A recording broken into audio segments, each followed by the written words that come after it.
Hello everyone and welcome to our YouTube channel. Up here in northern BC, we have just gotten over a 3-week cold snap.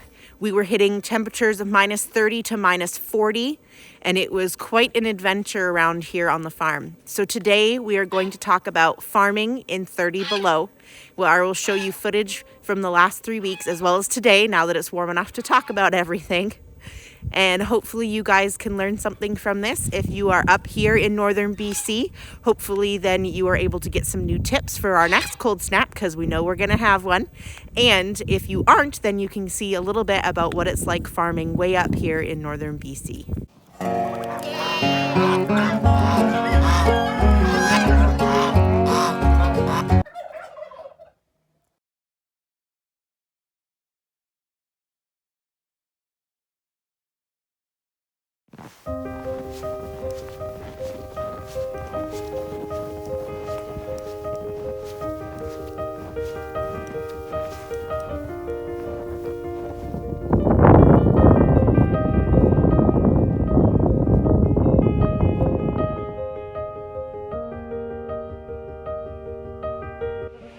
Really making sure that all the birds are coming out to eat and drink, that nobody's just sitting shivering on the roost. Making sure they're getting all the food they need so that they stay warm. You can already feel that it's warmer than when I first came outside this morning. That sunshine is intense. So I'm really hoping that means that it's going to stay nice and warm. We're supposed to get up to -12 tomorrow, so I'm really hoping that's the case so that these birds have a rest.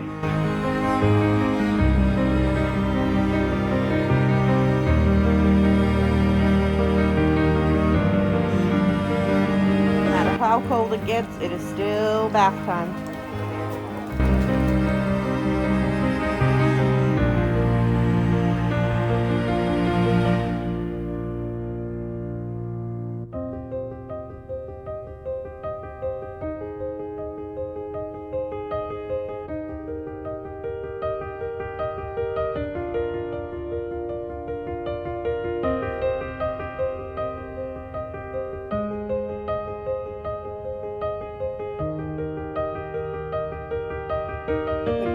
Path is completely gone from the snowdrift.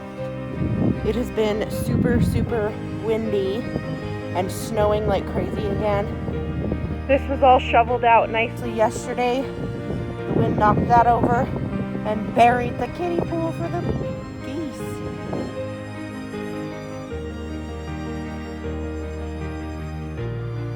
I've got one little Americana pullet that started laying during this cold snap. She has laid an egg almost every day for the last 2 weeks, and it has been extremely cold. This one is doing really good. This is supposed to be the coldest day this week. We're sitting at about -30, and that's actually doesn't feel too bad, probably because we were used to it being even colder last week. So the birds are actually looking pretty good today, so made sure they had lots of fresh water and lots of grain again, and the girls are actually doing pretty good. I think they're starting to get used to this winter weather.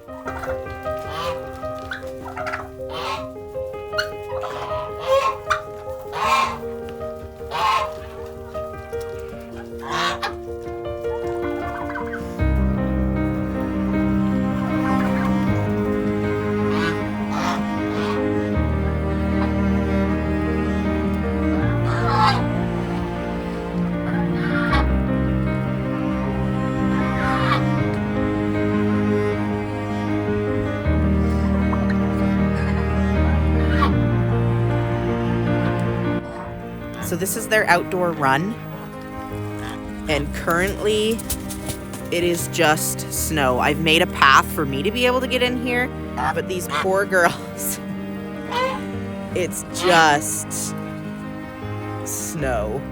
You can see where I attempted to make a path and it drifted right over. So that's gonna have to be something we do today.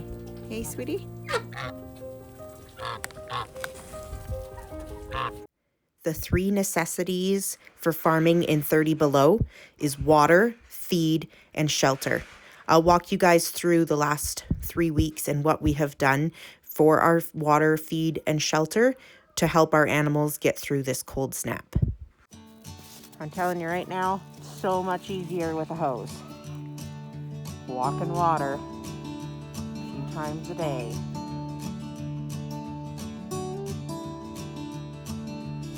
So the girls haven't actually been going to their water trough for water. It's been cold and the snow is really deep, and even though I made them a path, they've actually been preferring to just eat the snow, which is quite common. So I've been trying to make sure that their path is maintained so that they can get to their water. But for the most part, lately they have just been eating snow, and that's pretty normal. It's not a huge concern. I mean, all the wildlife do it.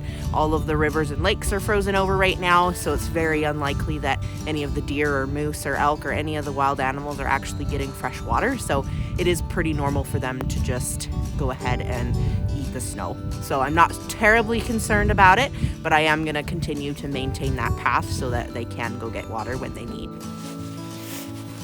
So I figured I'd go check the goat water here. My husband willingly shoveled out this path for me yesterday so that we could actually get to their water. So we have a heated element in there that I was able to get from a local feed store to keep their water nice and thawed out so that they have access to water. Now, I'd already mentioned they prefer to eat the snow when it gets really bad and really cold, but it is good to have fresh water available to them anyways.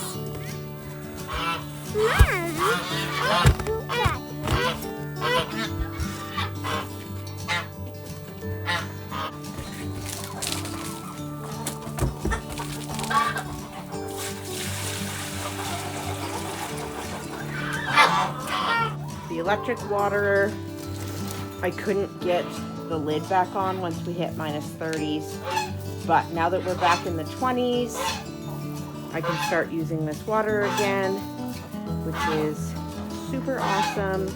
It was too cold again for the heated water, so it had to go away. It's supposed to warm up next week, so I'm worried about the mess that this is going to make from the geese splashing in the heated water. All right, so you saw how easy that was with the rubber bins. Now, the heated water, the number one downfall is it has to be connected to power. So it's in the other side of the coop because it needs an outlet, and you have an outlet in here. Now, the cord has to be wrapped around properly or the chickens will just unplug it, which is a fire hazard. So ours does come with a plug in the bottom, but the rubber is not that great, and my husband was really worried that it would just wear out and wouldn't work. So we prefer to fill it the other way. So you gotta brace it on the bottom and just twist.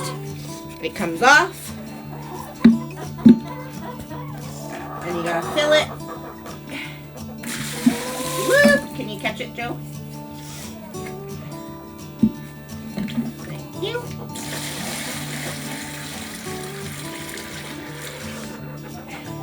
Now, it does tip over quite often because if you don't have it on a good smooth surface, it's very tipsy. So then you take the base, you gotta line up the notches again, wiggle it till you find it, hold the bottom, and twist that it's on there.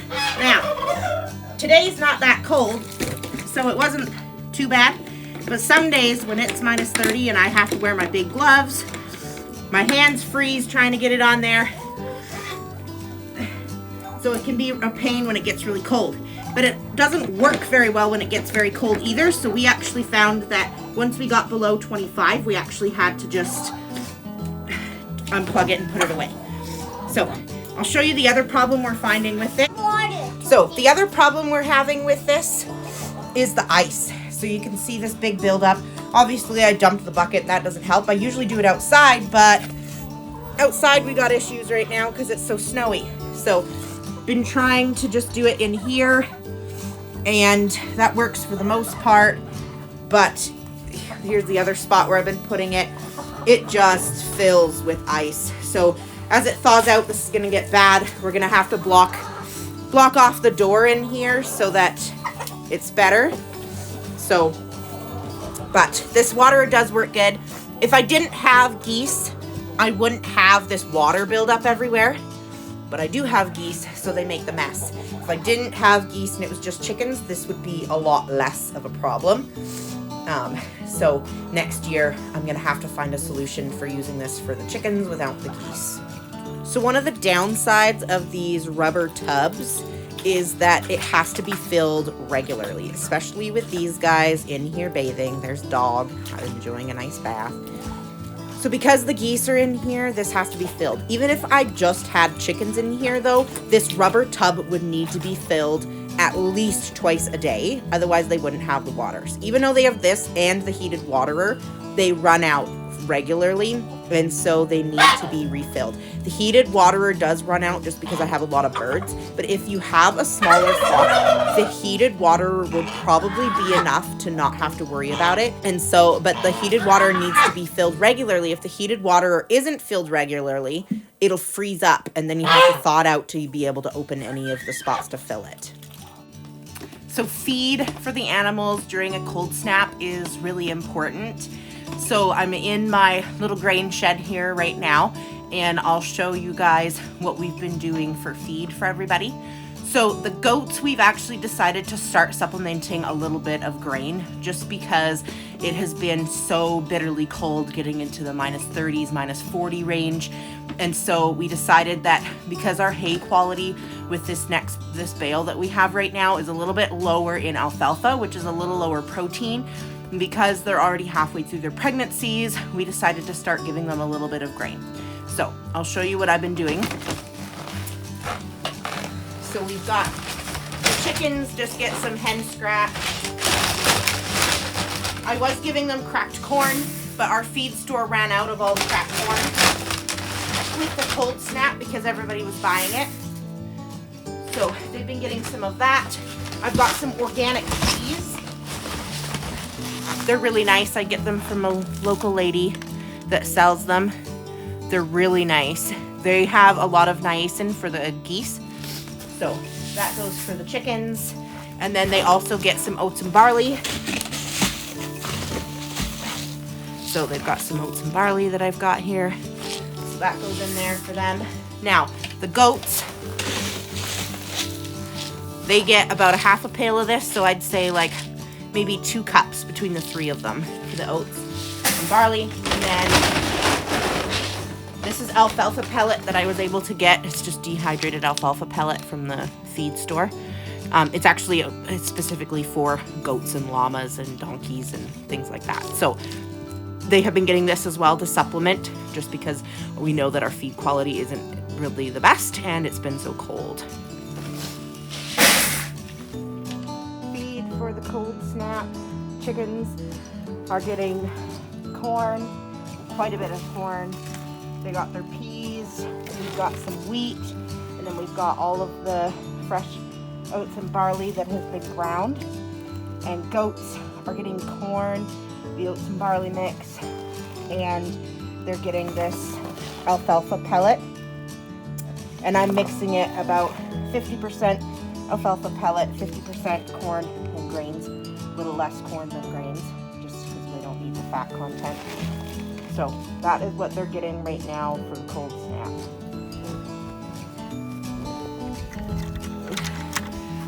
All right, so once this cold snap is over, we'll probably be lowering the grain for the goats. We'll be getting probably just a little bit of the alfalfa pellet and a lot less of the oats and barley, but we just wanted to make sure that they were getting enough, especially for their pregnancies. So we'll see. Come say good morning.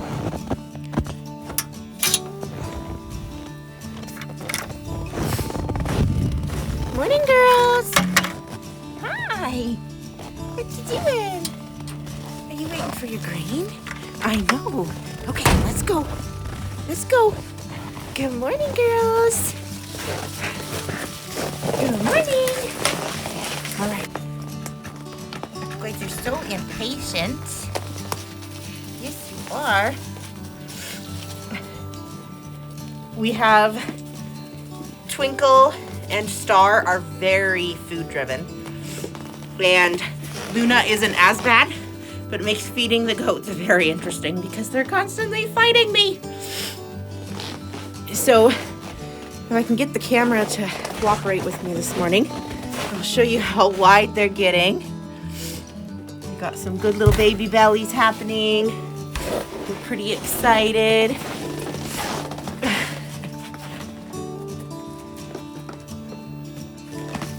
It's been lots of fun.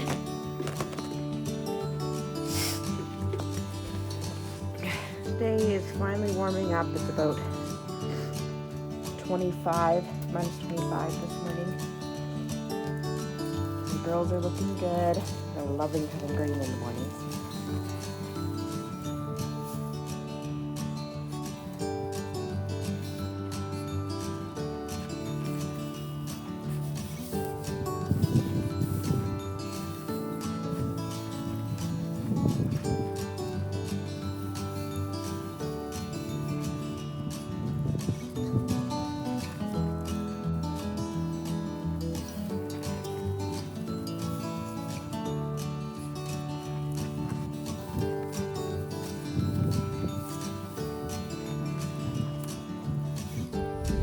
Hay should still be their primary food.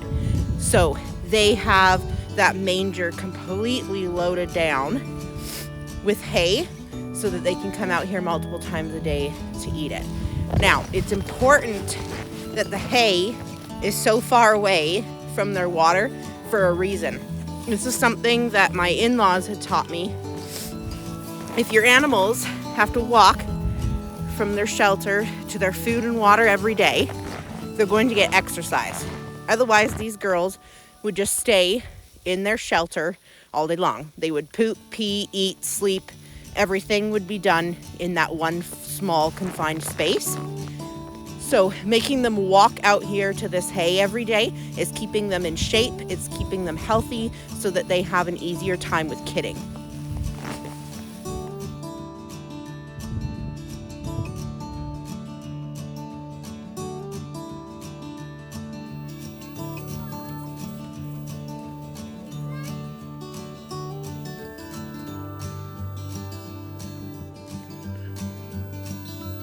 So on top of getting their bucket of grain that they get every morning to scratch around in, I've also got these 2 big feeders. Now they're running low, I need to get more feed, but they can hold 2 to 3 bags each. So I can fill these up, and then the birds have feed so that they never run out. So they can come and eat whenever they want. Now in these bins, I usually try to keep layer pellet in this one. It's just a fine pellet that I get from the feed store. So they get this layer pellet for the laying hens, and then because I have a mixed flock and we've got all the turkeys and the geese in here, I try to also make sure that they have grower so that they have the higher protein that they need. And then obviously they're getting plenty of grains every morning as well. So not a shortage of feed, and it's especially good for the cold snap. The grains for the animals are so important because they add a lot more protein and nutritional value. Awesome as it is to be able to go to the feed store and get feed from the feed store, I do really like that we're able to give them some of our own homegrown grains. We added the corn for the cold snap because corn has known to increase the body heat during digestion. So we were giving corn to everybody when it was really, really cold to kind of help. So when it was getting down to minus 30 and minus 40 at night, we were giving all of the birds that grain mix morning and at night so that they'd have a belly full before bed, and that seemed to help a lot as well to produce more body heat. So that's why we do the grains, and even in the summertime I do the grains, but usually it's not nearly as much, and I usually scatter it just throughout their run just to kind of keep them busy and give them something to do. But it's usually more of the winter just to make sure they're getting all of the things they need in their diet, because they're not free ranging and foraging like they do all the other seasons. So the goat shelter, hi mama, they have this part here, that's where I'll be milking so they keep warm, and then this shelter here is fully insulated for them. They've got a small door to get in, so they've got a good space in there, right full of straw. This space is what I'd shoveled and banked up the snow. So it's fully covered in snow, so it holds a lot of heat. So just their body heat is what's making it so warm in there. And then having this extra covered area so they're not pooping and peeing in their sleeping space has been perfect. This is where we keep their grain, their minerals, and baking soda. Snow is a fantastic insulator. So their little house is about 4 feet tall. We banked up all that snow we got around the edge, leaving the snow on top. It wasn't a heavy snow because it was so cold. Banking up the snow around the edge really helps hold the heat inside their house so that they stay warmer. So the other thing that we struggled with during this cold snap was keeping the coop warm. Had to try and plug as many holes as we could to prevent drafts, but also still have the ventilation. Frostbite is when they're not getting enough ventilation. So we needed to make sure that we had a solution so that the birds were still getting the proper ventilation, but we're also not getting the drafts. So these geese produce a ton of moisture. Just from their breath, they produce more moisture, but also with their water. You can see they're having a bath right there. I used to keep the water outside, but during the cold snap, I didn't have another choice. They couldn't be out here because the snow is really cold on their feet. So it was way too hard on them. So they've been bathing in here, which produces more moisture. So we needed ventilation. So the door was a big problem that we actually had. So with the door, we found that if we used pellet bags from our pellet stove, that it actually helped quite a lot. So we used the bags from our pellet stove on the door, and then in the coop, I put all these bags up in the corners, and that helped just to kind of seal them off but continue the ventilation. And then for the nest boxes, I kind of did the same thing behind them. There's the roosts. So plugged all the drafts, but still maintaining the airflow in here, which worked really, really well. It definitely needs cleaning in here after everything because they just sit in here and poop because they can't be outside. And that also contributes to the moisture. But it definitely stayed warmer in here throughout the cold. So that was really good, but definitely had moisture problems, had lots of frostbite. And so definitely going to need to improve on that in the next little bit here and making sure that we get the ventilation still up and minimizing this humidity problem. Yeah? Is there any eggs in there?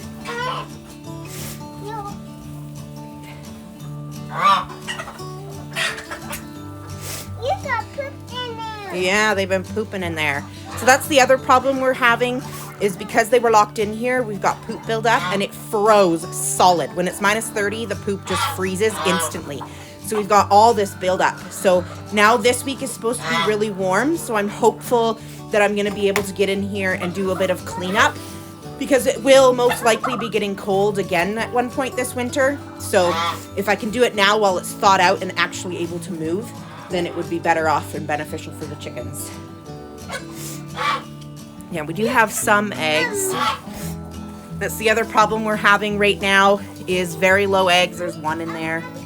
The chickens have been using the nest boxes to sleep because it's warm in there and there's lots of straw. And even though there's straw everywhere and good roosts, it's just when it gets really cold, they huddle in the boxes for warmth. So I'm gonna have to do a bunch of cleanup and see if I can. This one's not too bad. So I'm gonna have to see if we can get it clean. The turkeys are doing really good. They have no problems with the cold snap at all. The geese aren't loving it, but they're okay. So everybody's doing really well. We've made it through this cold.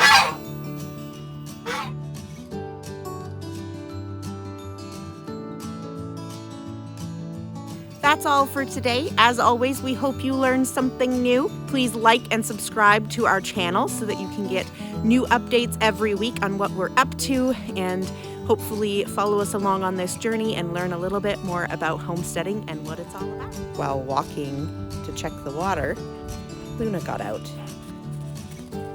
We used to tether our goats, so they're used to just going wherever they want to, which apparently she felt like doing today.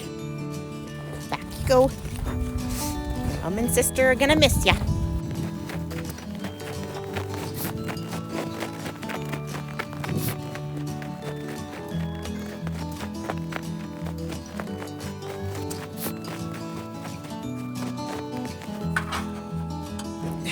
Here you go. Back up. Come here, sweetie. There you go. Back up. In you go. Joe, you ready to come out? Okay. Left the kid in and lost a goat.